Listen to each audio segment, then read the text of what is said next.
All right. We're here with Mr. Darren. Darren, you and I did some great coaching together, and tell us how did you kind of what was going on in your life where you arrived at, okay, I need to talk to Robin. What was going on? Um, where I was in my life at the time that I started talking with you was I was quite a bit like at the lowest point of my life, I think, as of today, what I've experienced so far. Just finalized paperwork on a divorce and having a really tough time with my kids um, that have really chosen to take sides in the situation. And then also professionally, I was at a point where I was trying to recreate myself, transitioning from being an entrepreneur and gym owner and mixed martial arts coach, and trying to figure out where I could be, I guess, most effective while still feeling fulfilled, and having to identify like why I was in the mixed martial arts coaching for so long, what actually drew me to it, and then seeing if I could have those same aspects in other parts of my life as well. Hmm. And Yeah, really, I did. you had traveled far in that world. It was pretty big for you being in the martial arts. Yeah. In martial arts, I've coached at a world class level. I myself was in the top 10 of the UFC, and I've coached other fighters from beginning of their career, from their first day of martial arts training to fighting for the world championship. And I traveled to like Russia, Japan, Thailand, um, yeah, all over the world, and competing on the biggest stages. So, having to reflect back, was it the level of competition? Was it the rush of fighting that I liked? And it really boiled down to, for me, that it was the camaraderie. And yeah, as we talked about, like the brotherhood, and not really having that in my life is probably one of the scariest things that I could recognize. Hmm. So Hmm. trying to maintain that, and it's tough going from any field where you're considered a subject matter expert into another field where you're starting new. Hmm. Which, I mean, it's scary, but it's also um, motivating at the same time, because you get to start with a relatively fresh palette. Sure. What was impactful about some of the work that we did together? What kind of freedom did you experience from that? I a lot, I with some of the work on understanding how the subconscious mind works, and seeing how we all operate with certain programs in us. And before I would say I was pretty naive, and being able to see how we pick up programs and then also deprogramming. And I've also been able to protect myself from other ideas, from like I've created like a interior castle to protect my mind, which has allowed me to be a lot more productive in my day-to-day life. Hmm. Yeah, you said you were naive, so like you just didn't know how the subconscious mind works, and so you're experiencing these things, and like most guys, we just kind of start hustling to fix, and then you realize, wait a minute, I've got I've got subconscious beliefs that are going on that are creating all of this in the first place. Yeah. Yeah, yeah, and yeah. A lot of freedom there. Um, and it, how was the some of the more kind of the spiritual aspect of what we did? Like there's like we do the mental, we do the spiritual. How was the layers of how we came at this? How was that impactful? well, I think the combining of the spiritual and mental part was huge for me, and I don't think I would have been able to found that with another coach. I think that was the most impactful. My, I guess, my involvement in the church and how impactful that was in my life prior to us talking, you really helped me frame it in a healthier way. So I wasn't just walking around with guilt and shame. Right. Um, and that I don't think I can express in words how important that was. Yeah. Um, I remember you and were saying that we found that shame and guilt were kind of your kryptonite, right? Like here you are, this strong warrior, and yet you've got this thing that's like underrooting you. And so being free of that, what did that give you?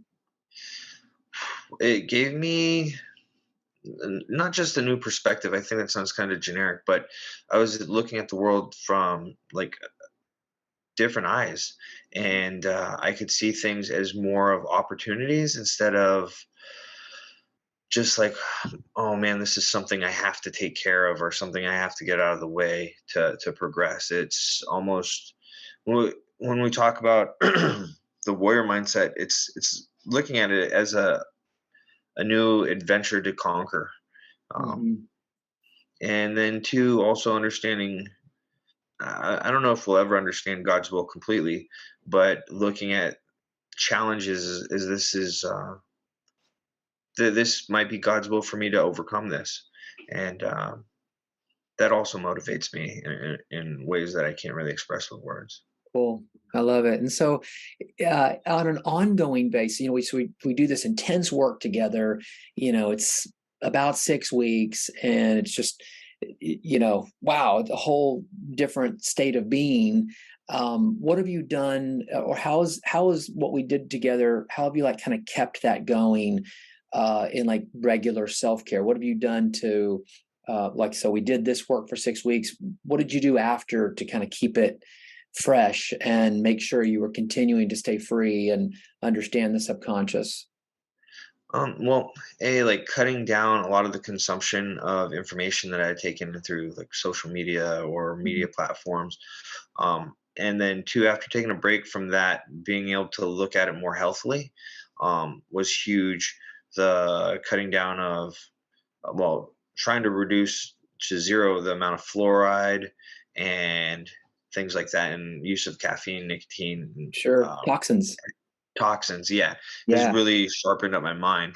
And going through the process was pretty powerful in the sense that we talked about the work that we had done, and that it would be like mentally tough in the beginning because you're having all these realizations at the same time you're having all this clarity, so it's Mhm. like it slaps you in the face.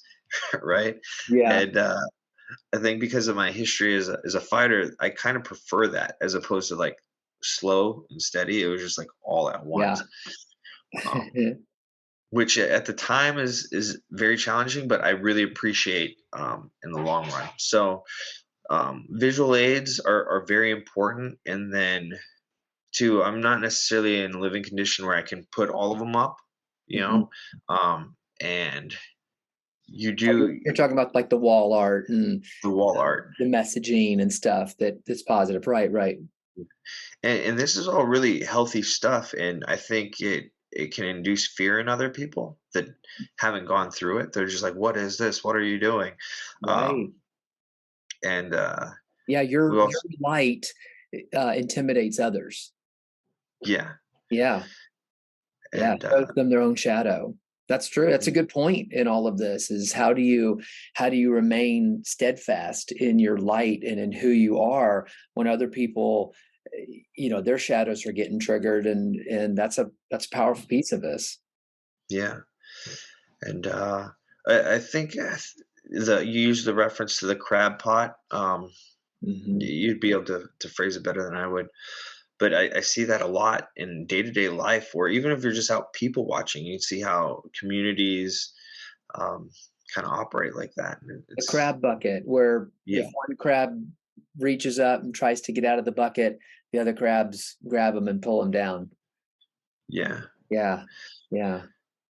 And even kind of mentioning it to people, they're kind of like they can be offended by it, or they Mhm. feel like being together is essential to I don't know how they exist.